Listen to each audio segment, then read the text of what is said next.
Good morning. When we left off with the story of Noah, he had just taken the animals and his wife and his sons and their wives into the boat, and God had shut the door. Now, what happened next, we're going to read about it, and it is called the flood. Now, do you know what a flood is? That's where water covers everything. And we've had them all before. In fact, I've had a flooded basement before, and I'm sure that you've seen floods before. But you're going to see a flood like no other. The flood. After Noah and his family and all the birds and the animals were safely inside the ark, they waited for God to keep his promise. And God always keeps his promise. For 7 days they waited. Then as God had said, the flood began. The rain began to fall. Drop, drop, drop. It rained and rained and rained and rained for 40 days and 40 nights. Can you imagine? That's over a month. Water began to cover the grass. Then the small trees were swallowed up in the floods. The animals and creatures that God had put upon the earth all died.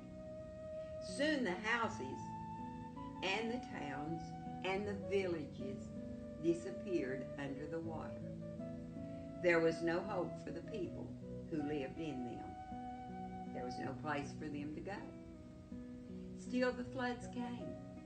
Even the highest mountain and the tallest trees were covered with water. The whole earth looked like the ocean. The ark floated on top of the water. God was taking care of Noah just as he had promised he would, and inside, Noah and his family were tossed about. But they were not afraid because they knew that God was with them. At last the rain stopped. But Noah had to stay in the ark for many more days until the water had gone down and the winds began to blow and dry up the water. The warm sun began to shine. The water was lower and lower each day. And finally, the ark came to rest on the top of Mount Ararat. Noah opened the window of the ark and sent out a raven to see if the water had dried up. Now, you know a raven is a blackbird. He also sent out a dove, and dove is a symbol of peace. When the dove came back, Noah knew that he must stay in the ark a little longer. 7 days later, Noah sent out a dove again, but it did not return at once. All day Noah and his family waited for the dove to come back. When it was evening, the bird flew back with a leafy branch in its beak.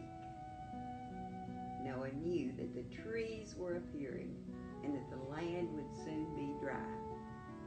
The next time Noah sent out the dove, it did not return at all because it had found dry land at last.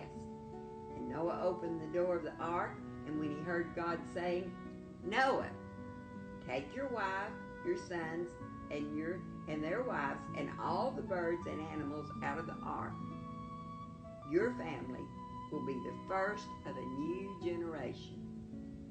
The children of your sons will have children, and their children will have children also." It was a happy day for Noah and his family. How glad they were to be on dry land again.